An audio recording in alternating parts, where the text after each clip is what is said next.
Welcome to the Leadership Conversations podcast. I'm your host, Jono White. I'm the founder and principal consultant of Clarity. We are an Australian-based consultancy that works with leaders around the world, and our passion is to invest in people to become everything they're meant to be in order to fill the world with healthy organizations that people love to work for and customers line up to buy from. The goal of this podcast is to invest in you and your leadership. If you're just joining us for the first time, then feel free to check out consultclarity.org. That's our website, consultclarity.org. We have so many free resources on there, the most popular being our 7 Questions on Leadership series. We've had more than 1,500 leaders from around the world in all different sectors give their in-depth answers on leadership, what books they love, what they found most challenging, the most meaningful stories, how they structure their time through the day. That's free, so go and check it out. And we'd love to interview you about your leadership. I believe you have advice from your experience, your context, and your life so far that is important and can help other leaders. It's also a great way to give back. It's free to get involved, and you can do so by going to consultclarity.org/7-questions-interest, or just Google consultclarity.org 7 questions interest and fill out the form that pops up. We have a free resource for you on our website. It's called Leadership Survival Guide. It's a 57-page ebook. It has interviews with 10 world-class leaders, and you can go to consultclarity.org. It's right at the top, and get that today. We also have a daily email that we send out to over 15,000 leaders, and that email contains the highlights, our best content from our podcasts, our blog, my book, the books that we're loving that are out there about leadership. It's also the best way to get access to our masterclasses and workshops before anyone else. And there's also exclusive and limited special options just for subscribers. And you can subscribe by going to consultclarity.org/subscribe. Now, my gift to you is to work incredibly hard to provide the best leadership content I can to invest in you and your leadership. So if you're finding our content helpful, if you find this podcast helpful, then your gift to me could be this. If you do find it helpful, then write a review or rate our content and make sure you subscribe or follow. I can't emphasize enough how helpful that is. It really does help us to get the word out there so we can invest in more leaders to become everything they're meant to be. It also means a lot to me personally when people like you and people in our community share our content on social media. So if you do that, then please do look for me, Jono White, to tag me, and look to tag Clarity on whatever platform you're on. And our team, including me, I'm always looking to see when people have mentioned us so that I can engage with you. And also we look at sharing content. So if you write something about something we've done, there's also a good chance we'll share that with our followers. So if you could do that, that is a massive, massive help as we try to invest in as many leaders as we can around the world. Last of all, you can check out my book about how to deal with difficult people even if you hate conflict. It's called Step Up or Step Out. It's available on Amazon. You can just look up Step Up or Step Out Jono White, or you can go to store.consultclarity.org/book and check it out there. I have coached leader after leader after leader, and in more than 50% of the sessions, this topic comes up. How do I deal with this person? I'm finding it really difficult, and I just want to find a way that doesn't blow up, to just to have a difficult conversation, to lead them better. How do I do that? There's a 3-step process that I outline in this book that I believe can help you. Okay, let's get into today's episode of the Leadership Conversations podcast. Enjoy. Welcome to episode 28 of the Leadership Conversations podcast. Today's guest is Troy Setter. Troy is the Chief Executive Officer of CPC, and he joined CPC in early June 2014. Troy is one of the top cattlemen and agribusiness leaders in the country here in Australia, and well renowned for his achievements across the industry. As Chief Operating Officer for the Australian Agricultural Company, he successfully executed a 3-year strategic plan to restructure the company's operations and diversify sales to new markets, invest in and divest assets, develop and implement the genetic improvement strategy, and increase profitability and herd size. Prior to that, Troy held key management positions at Torrens Investments, North Australian Cattle Company, and Killara Feedlot. Troy began his career at Twynham Agricultural Group, whilst completing a degree in rural science from the University of New England. Troy has completed further study, including the Agribusiness program at Harvard Business School and the Australian Institute of Company Directors course. Throughout his career, Troy has been responsible for all aspects of the supply chain, from cereal and fibre cropping, grain and grass-fed cattle operations, domestic and international logistics, trading and shipping, through to genetic improvement, beef and cattle marketing, broad strategy development, investment, and finance. Well, I'm really looking forward to today's conversation. Welcome, Troy. Welcome and great to be with you, Jono. Yeah, thanks so much for coming on. It's great to have another Brisbane, another sort of Brizzy local. But that's, I guess, before we get into your context, how long have you been in Brisbane? Have you grown up here your whole life? No, I moved to Brisbane in 2010. We moved down from Darwin, and so been here for a bit over 10 years, which is probably not enough time to become a local, but certainly feel that that Brisbane is home.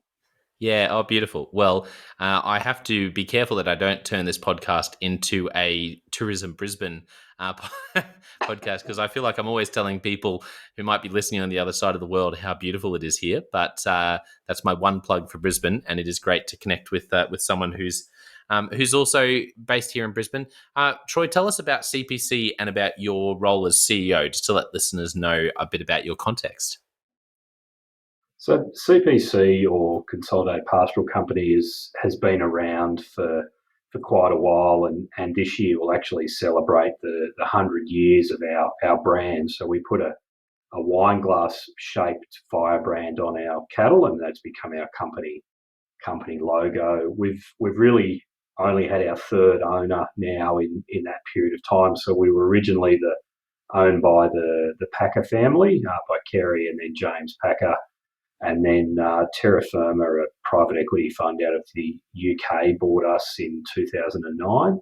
And then last year, Guy Hands, who also owns that Terra Firma private equity vehicle, purchased CPC from the other investors. Today, we run about 300,000 cattle on about 3.5 million hectares of land. So to put that in perspective, that's about half the size of Ireland. Wow.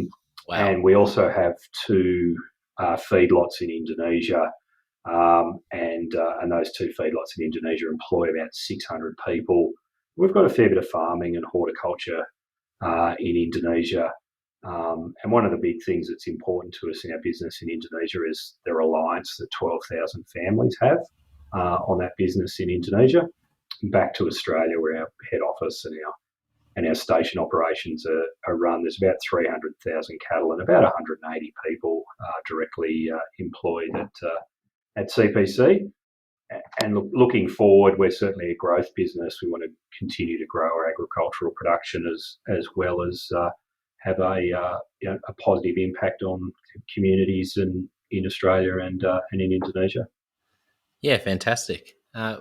Well, that's wonderful to get a bit of an insight into CPC, and those numbers are. I remember in one of the earlier podcasts, I had the chief supply logistics officer for Gardavia chocolate on, and he was talking about some some numbers in terms of the amount of chocolate they put around the world and the number of markets. But I think the number of cattle and hectares of land that you just mentioned there is giving that a good run for its money in terms of my brain trying to comprehend. That's it's a big operation. So tell us, Troy, give us a bit of an insight into your story, particularly some of those moments that shaped Troy Setter becoming, who you are today. Yeah, so I was fortunate enough when I left school to get a job working as a jackaroo. For those who don't know what a jackaroo is, it's someone who goes out and just does farm work and property work, and spent most of my time on a motorbike chasing sheep or cattle or driving tractors and doing livestock operations with a company called Twynham Group. I started doing that when I was 17, and was fortunate enough to work across a variety of their properties in southern Australia in all sorts of different industries. And they were really innovative companies. So I worked in cotton and rice, cereal grains, sheep and cattle, trading and marketing. And I worked for them for about 10 years. And at the same time, did some undergraduate study. I went and lived overseas in North America for a little while, and was actually part of the Australian meat judging team. So we judged meat across the US, and Japan and Korea, which is probably a discussion for another day. Most people probably don't know Australia has a meat judging team. It's a pretty cool team to be a part of. And through that process, became a manager of one of their businesses, which was a feedlot and a farming, cropping and cattle breeding operation, and that was sort of the start of my early career. Yeah, fantastic. And as you look back since those first days when you were at the Twynham Group, are there any moments that come to mind where you think that? And I said to you before we started recording, sometimes these moments we don't know why they're pivotal, but I know whenever I ask myself these questions, because I do try to put myself in the shoes of the people that I'm working with and talking to on the podcast. The funniest things sometimes come up where you think, I don't know why that's so significant, but it really, I remember when I saw that leader in that situation and how amazingly they managed it, or when I was watching someone navigate and I really felt like they really dropped the ball in how they, and how they cared for the people they were leading. And these things that some of them really, really come to your mind as pivotal sort of moments in your own leadership journey. So since Twynham Group, are there any moments like that stand out in your career so far, Troy?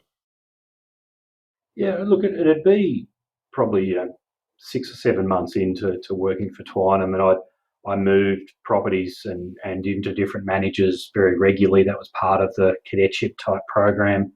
I worked for some really good managers that were smart and supervisors that were great hands-on lead from the front leaders. And I think I was fortunate enough to work pretty early in my career for a manager who had very little, if any, leadership skills and was pretty abusive and aggressive towards all of us, and was pretty angry, and who motivated people with fear and tried to withhold information from all the people that worked for him so that he could be the sort of fountain and centerpiece. And that, I took out of that I never wanted to behave like that, that I never wanted to have people that I worked with and people that I, were going to, work alongside me because of fear, or work alongside me and be in a vacuum of information. And I would never want to be at a point where I'm yelling and screaming and abusing people like he did. Look, he went on to get sacked pretty quickly, and I probably learnt too that the benefit of, once the company found out how he behaved, that there was swift leadership from the CEO, the owner, and the general manager at that time to remove someone, because that's not how they wanted to behave as an organisation. But those day-to-day behaviours that I'd learnt from him of how I didn't want to behave, I think have stuck with me throughout my development and career, and how I try and work with and lead with and engage with other people, that I've seek first to understand and seek first to only communicate with people in a way that I would appreciate being communicated with, or and more as a peer rather than a dictatorial sort of yelling leader. That was something that I didn't motivate me, and I thought, well, if that doesn't motivate me, it mustn't motivate other people, because I've got a pretty thick skin, so I don't want to behave like that going forward. Yeah, it's amazing how often I hear on this podcast people talk about those sort of experiences, and it's often the negative experiences that are just as, if not even more formative, because they go, wow, that was so painful to be led like that. I never want to do that to others. I really want to be a leader. And I always encourage people that sometimes when you're in those situations where you're being led like that, maybe listeners are in that situation where they're in a really tough role, or they're under leadership where it is that sort of fear based. And my encouragement is that it doesn't make it any easier, but realizing that actually what you learn in those times can often be the fuel for great leadership if you learn from it, like you're talking about. Yeah, you certainly uh, think about, when you get asked the question, what's the difference between leadership and management? Um, and when you've worked with someone like that, you can really quickly see what management is versus leadership. And it's interesting to talk to young people who I work alongside with here. We talk about the difference between leadership and management, and a lot of them look at you and say, "Well, it's the same thing," and you sort of think you haven't worked for a bad manager yet. And hopefully you never do. But sometimes it can be good in your career to have those sort of negative experiences, get those bitter tastes in your mouth, and then resolve how you do or don't want to operate. I remember I was doing a workshop one time, and I had one of the things I do in this particular workshop is I talk about, get people to think about a situation where they were led really poorly for this exact reason, because then out of working out what that person didn't do well actually helped to come up with some self-reflection on how you want to improve your own leadership. And I just had this one person when I got around to them, and they sort of said, well, I've never really had a bad leader or had any run-ins with anyone who led me. And I sort of was a bit lost for words, because I was like, I just didn't quite know how to respond to that, because I'd never never heard that before. But Yeah. unfortunately, most of us aren't. Well, I think fortunately as well, because like you said, it is very formative. What about the flip side? I guess for you, that was what not to do, which has really helped shape your leadership. What are some of the real keys, or if I phrase it this way, if you were, if one of our listeners, particularly say a young leader, was sitting there at the table with us and we were having a chat, and they said, Troy, what's just a couple of really big ideas around leadership? If you could only pick a couple, what are some real keys to leading people well from your experience so far? Look, I think trust and transparency is really important, and knowing that people are, that you're on the same page, and that there's clarity and transparency and trust is paramount. If you don't have that, then people are second guessing, they're burning up energy, they're not entirely sure, and that's not good. Um, I think you want a fearless relationship where people can bring problems to you and issues and things that haven't worked, because I firmly believe that leadership, particularly in business, is about giving people the opportunity to make mistakes, giving people the opportunity to learn, giving them the freedom to do that, but also taking the time to teach them and taking the time to impart knowledge on them so they don't drown. They might get a little bit of water in their mouth, but they certainly don't want them to drown. Um, but if you don't have that trusting and transparent relationship and open communication, then they're not going to bring problems and failure to you. You're going to have to put a lot of energy into finding those and working them out. I think that's a sort of start point for me with leadership. I think um, also working out with people how they want to communicate with you, particularly if they're a direct report in leadership. I've got some people that I work with who are really introverted, and they find it really tiring to talk a lot of times, multiple times during the day or multiple times a week. Mm. Those people are really extroverted and they really want to talk multiple times a day, and and that can be tiring as well. But as part of that leadership is working out, pretty quickly how people want to communicate back and forth with you if you are in a leadership role, but also adapting it for the work or the position that's on. And that's very much work related. I chair a charity and chair another company, and you have different types of leadership and different types of communication for different types of programs. You might be the president of the footy club, versus being the general manager of a operating business, and they will take very different communication and leadership sort of behaviours, but you'll be the same person, and it'll depend on the people around you and the structure of what you're dealing with, and then also what are you trying to achieve, and what are the skills and capabilities and communication types of the people that you're working with.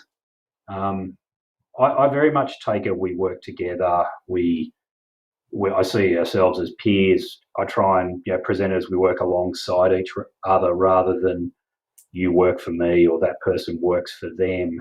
Now, I know in practice that's how it works, and that's how the organisational chart or the club chart is drawn. But if you come at it from a mindset of where we're working together, we work alongside each other, we are peers in this, more than this person works for me or I work for this person, you just seem to get so much more done. You have a much deeper relationship, a much more trusting relationship, and a lot more of a motivational relationship rather than a very much directional relationship.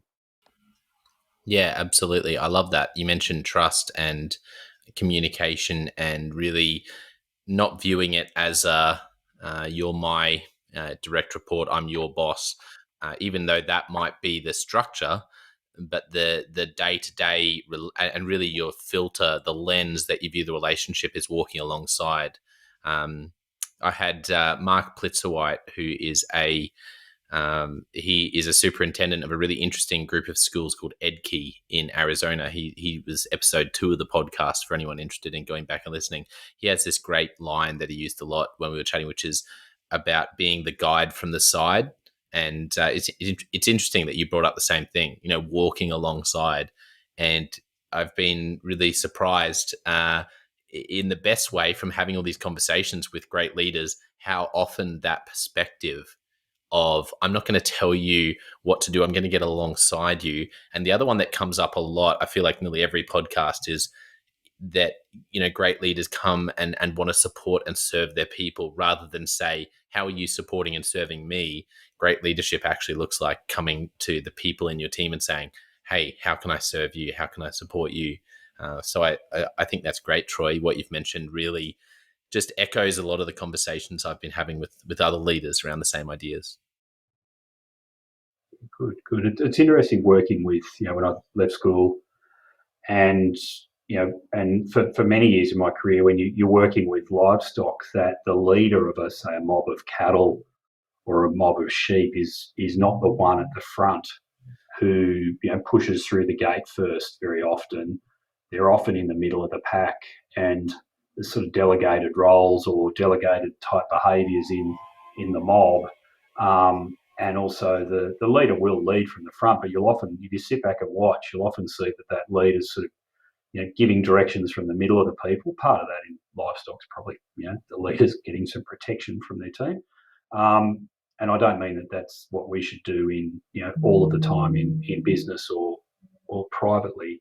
But it's an interesting way to look at it and think about we all have our role, and there's people who've got different skills or different experiences or different fears or protections or comfort zones. And when we're all working together, we'll actually utilise those and play to our strength rather than having one out sort of hero-based leadership.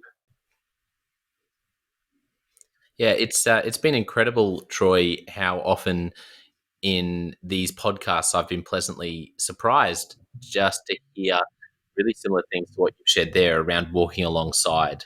Mark Plitzerwhite, one of from episode 2, who heads up a really amazing group of charter schools called Edkey in Arizona, talks about being a guide from the side.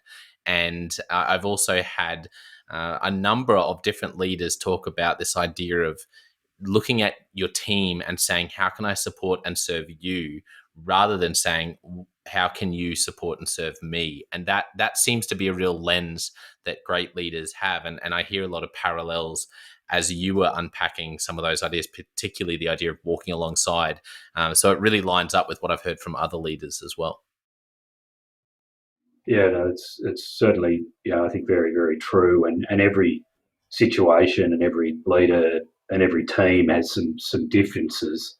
But the sort of lead from the front and crack the whip from the back just doesn't work, and particularly with younger generation today. And I think one of the fortunate things I've had with working with livestock a lot, particularly I was younger in my career, is the leader of a mob of cattle or sheep is often not the one at the front that walks through the gate first.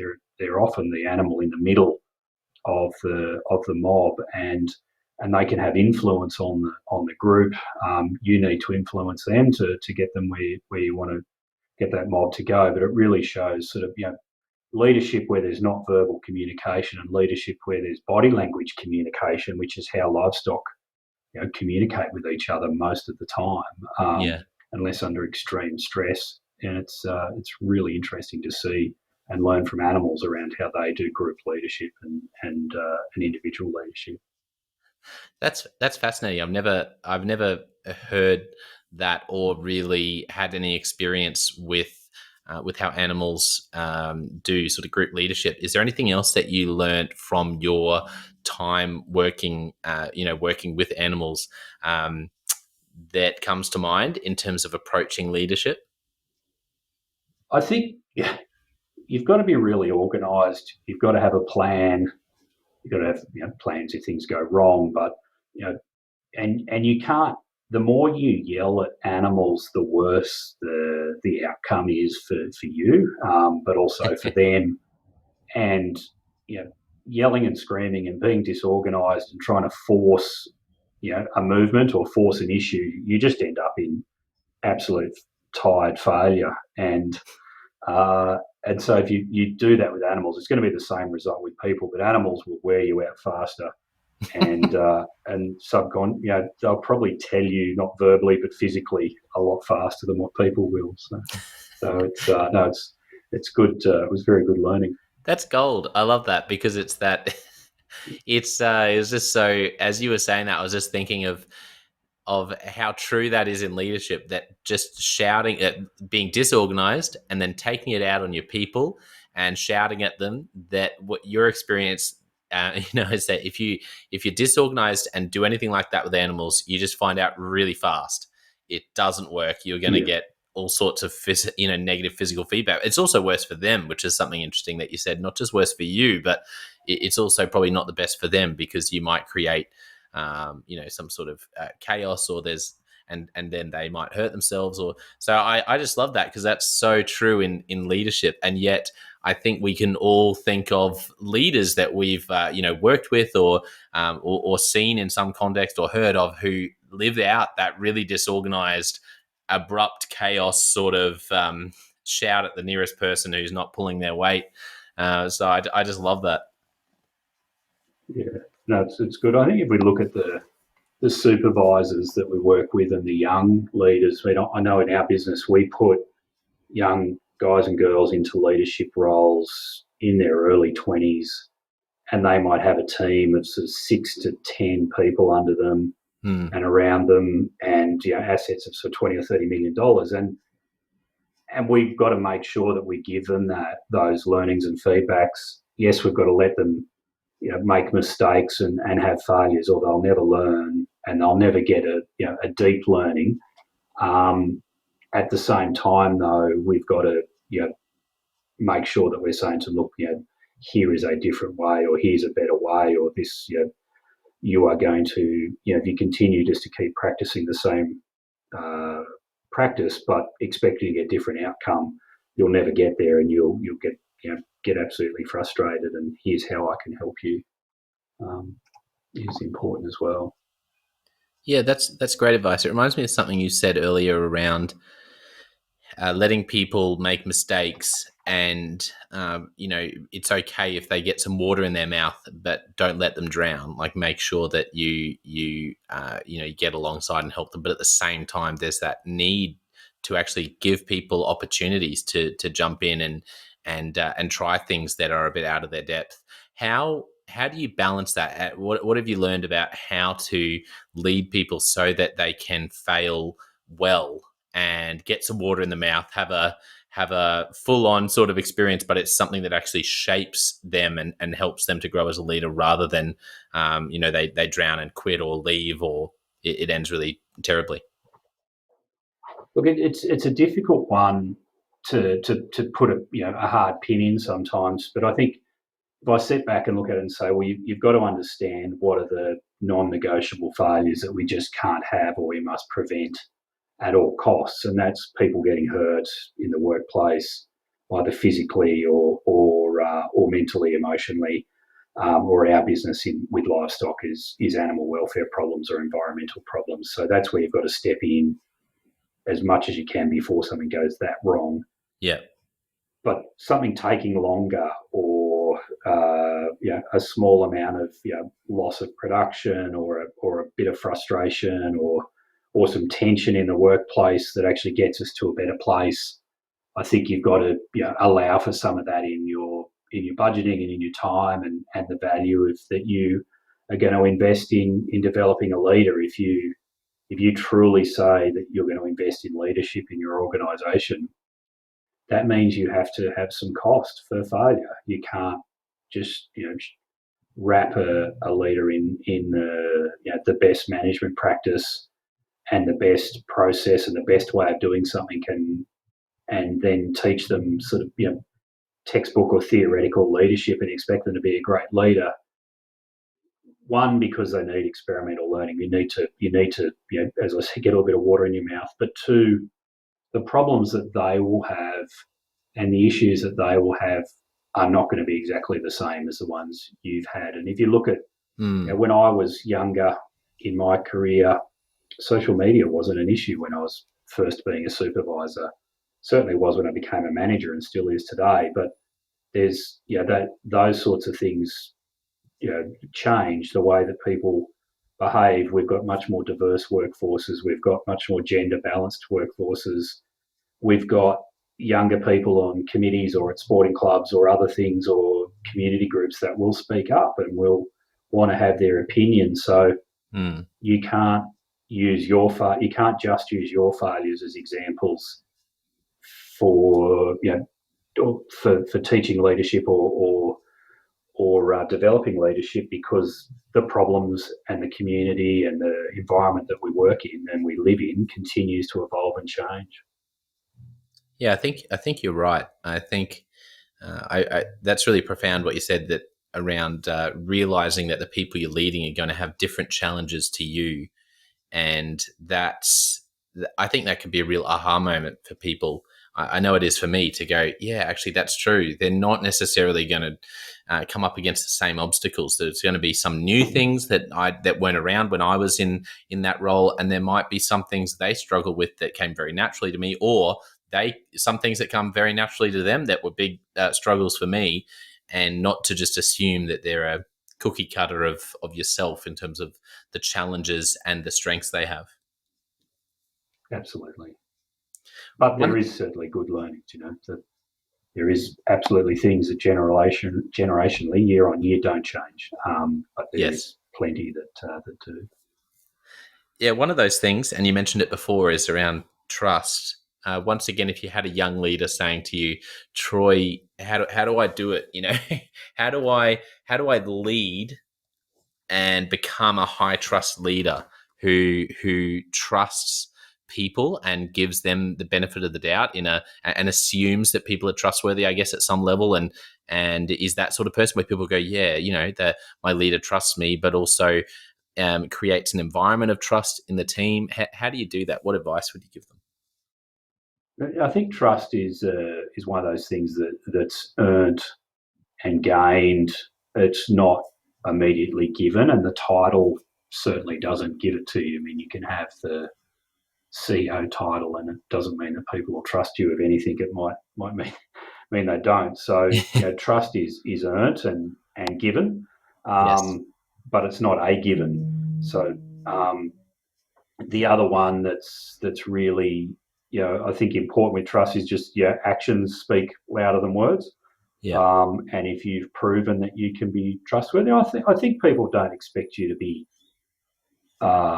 perfect. You don't get a lot of chances if you outright lie to people. But if things go differently, or you're overruled, or the conditions change, and you actually upfront deal with that and talk about it with people in your team and say, the markets have changed, or the environment's changed, or we now have coronavirus, and these are why we're doing these changes, Yeah. or I've got feedback from the rest of the team, or I got feedback from my board, and now we're going to make this change and be upfront about it. That'll be fine for most of the times. I think you lose trust when you're not upfront about change, or you try and hide change. And I think you also build trust when you share problems. And I remember, when I was running a trading business for a fair few years, and the first 6 months in were pretty tough, but we were trading a lot with Southeast Asian and Northern Asian countries and Russia. And my boss saying to me, you really don't know whether you've got trust with your customers and with your suppliers, and you don't know the strength of the relationship and the strength of the business until you have to work through a major problem. And that'll be the true test of the relationship, the true test of the trust. And it wasn't until we had some economic problems and some delivery problems and quality problems. And once we worked through those, you really worked out who was a good trusting relationship and who wasn't. You can always have customers that you don't trust very well, but you have to work and communicate and lead with them differently. And you have to have pretty open transparency in your organisation to say, look, this customer has a history of this, and our trust is a bit lower, so this is how we behave with this customer, or this is how we operate with this customer or this supplier.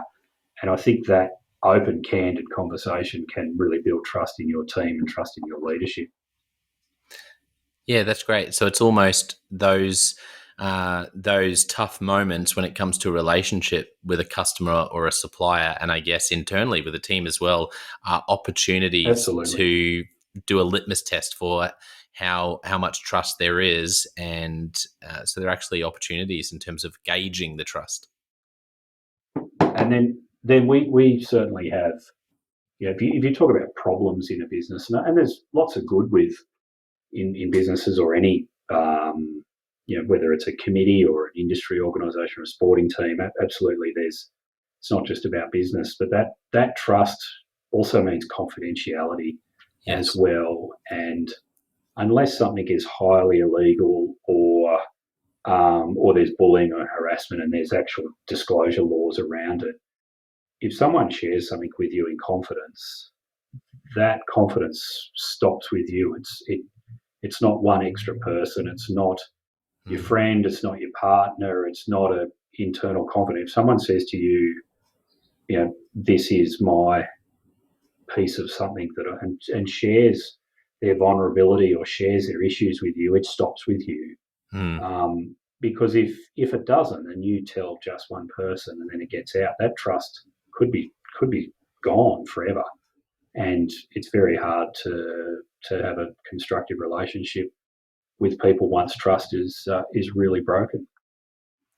Yeah, that's so true. Another thing that you talked about was communication, and I think this is such an important one for leaders, and we underestimate the importance of communication. And the way that I would explain it is just if you think of the challenging moments or the mistakes or where your team has dropped the ball in any organization, how often is miscommunication or a lack of communication involved? And it's nearly always the case. So what do you do, I guess, practically for leaders out there who might have a notebook out going, okay, what can I do? Like, what does it look like to communicate well? If we get really practical, how do you communicate with your people and just to, I guess, to tell you what I'm thinking, is it like, from how often do you meet with sort of direct reports and those sort of people? And are there any keys that you think of to keep the communication lines open between you and your direct team and the wider organization when it comes to communication? Look, I think for me, I answer in a few sort of bites that I don't like to let problems sit and wait, and decisions to sit and wait if they don't need to. So, I have if you have an issue, if you need my help, if you need my support, if you want to share something with me, pick up the phone, give me a call, walk into my office, with my team. as much as possible. Yes. We still have formal board meetings, and we still have formal reviews, and we still have formal monthly numbers and results and things. But I'd really try to say, well, don't wait. Pick up the phone, come and see me. Let's have a talk about Mm. it. That's been challenging in COVID a little bit with our team in Indonesia, who we haven't been able to physically see, Yeah. and a team in Indonesia, communicate when they see you face to face. They're not big at picking up the phone.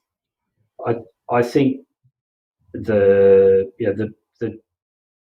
other piece with younger supervisors and younger team members is just is what did you hear? So if you're explaining something technical or operational, that what did I tell you, and then what did you hear from me is really important. One, so they know exactly what you said, and you minimise their chance of them hurting themselves.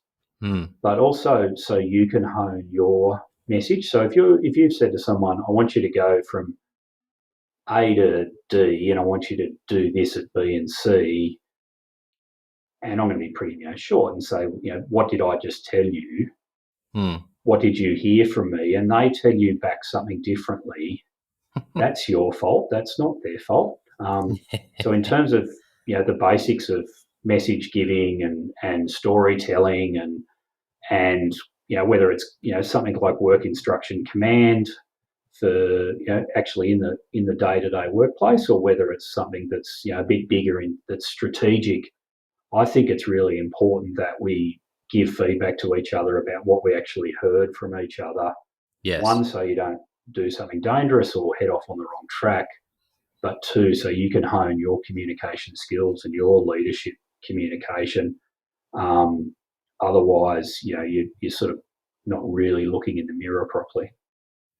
Yeah, that's fantastic. It's like active listening at another level, because you're not just active listening to, make sure that you're hearing the other person correctly. You're actually creating really intentionally the feedback from them to make sure that they're hearing you correctly. And the bit that I love the most about it is that you're not then putting it on them to say, well, you need to listen more carefully, but you're actually saying, okay, if they've heard something different than what I was saying, then that's on me, because I need to get better at communicating so that people, really do hear what I'm trying to say. Because if there's miscommunication, that's on me. Yeah, exactly. Yeah, that's wonderful, Troy. That's going to stick with me. That's a great thought, actually. Um, so, just as we wrap up today, did you have any final thoughts for listeners, Troy? Look, I think when we think about leadership and our role as leaders, whether it's in a business or whether it's in a sporting team or whether it's in a community organisation, there's a reliance on that organisation and a reliance on you that's deeper than just there's 10 people employed here, or there's 15 people in the rugby team, or there's 20 members of this committee. There's a whole lot of add-ons as well. There's support services. There's grandmother and grandpa that come and watch the rugby team. There's the local pie shop that benefits from our people who are working and spending money in the community. There's the community organisation that might do these good things in the community, but they also buy things when they're out at a function or whatever around that.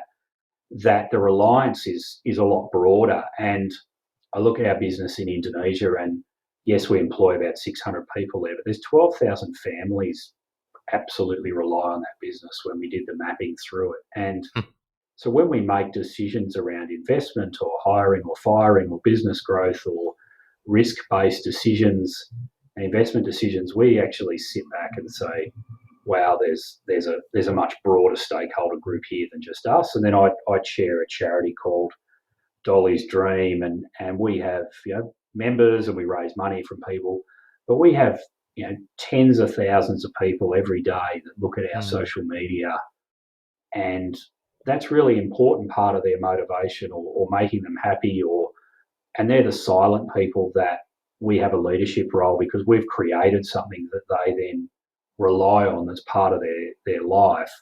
Mm. And it's really important for us to think more broadly about the impact of our actions and the impact of our leadership, and the impact of our decisions than just the immediate people that you can see in front of you physically, or on the screen, or in an email list, or at a board meeting. Yeah, that's a wonderful point to land on, because I think all of us can do the exercise that you did with your team in Indonesia, do some of that mapping and realize and maybe have that profound revelation that yeah, you're right. There are those people that are directly involved when we make a decision, no matter what the role is that we're in. But there are those people behind the scenes that you've mentioned there that are also affected. That's a Yeah, wonderful point. Well, thank you to our listeners. Really appreciate our listeners tuning in. And don't forget, we also have the John O'White Leadership Podcast and Leadership Question of the Day, which is a couple of more direct content around leadership.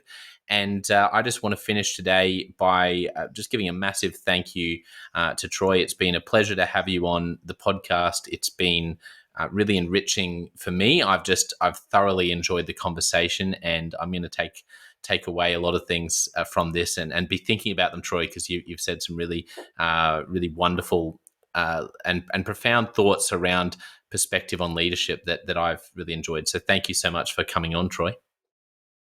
Thank you, John. Thanks for you.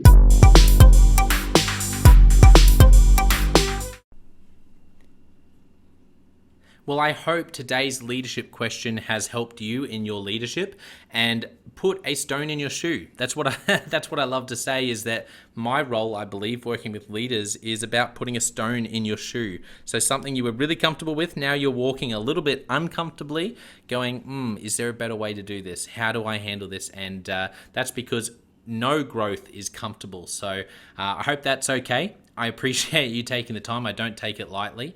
And if you are just joining us, then make sure you check out our website, consultclarity.org, consultclarity.org. We have so much free content on there for you, including the 7 Questions on Leadership series. So more than 1,500 leaders around the world, different roles, different sectors, have filled out the 7 questions on leadership. In-depth answers on how they lead, what they've found most challenging, how they structure their time, what book or books have been most significant for them. There is so much gold on there. You could go and basically live in that part of our website for a few weeks, I think. So make sure you go and check that out. It's free. And hey, we would love to interview you for our 7 Questions on Leadership series.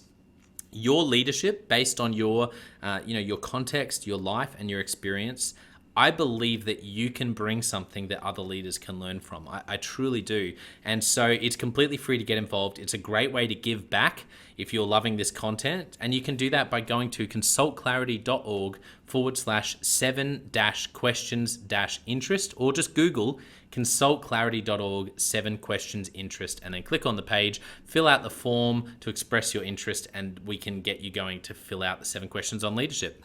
We also have a free resource on our website. It's right at the top, consultclarity.org, on our homepage, and it's called the Leadership Survival Guide.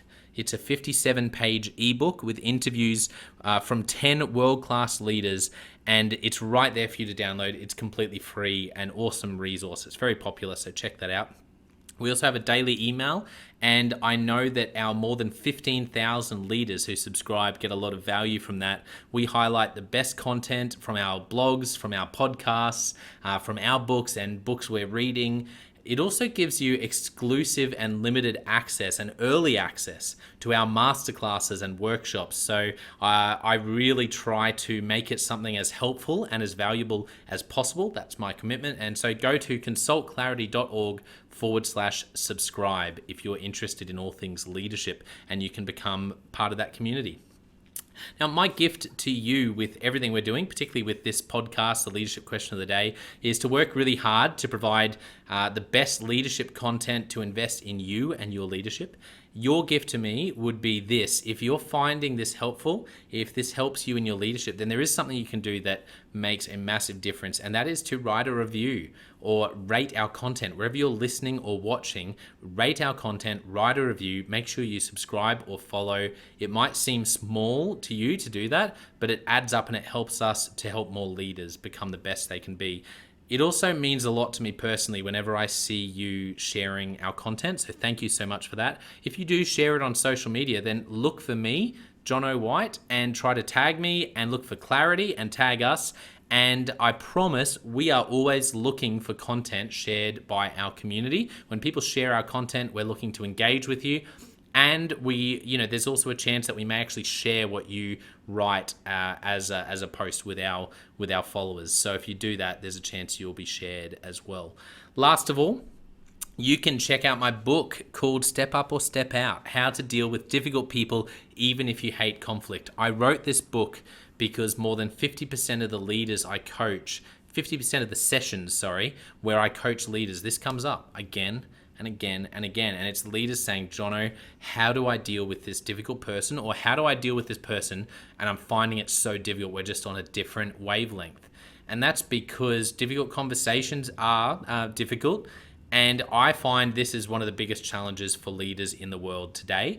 And that's where Step Up or Step Out is a 3-step process to help you deal well with difficult people.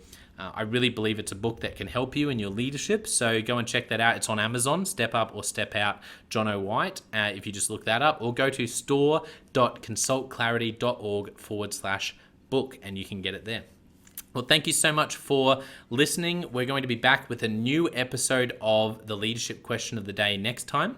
I hope today has helped you take another step towards becoming everything you're meant to be. We'll see you next time.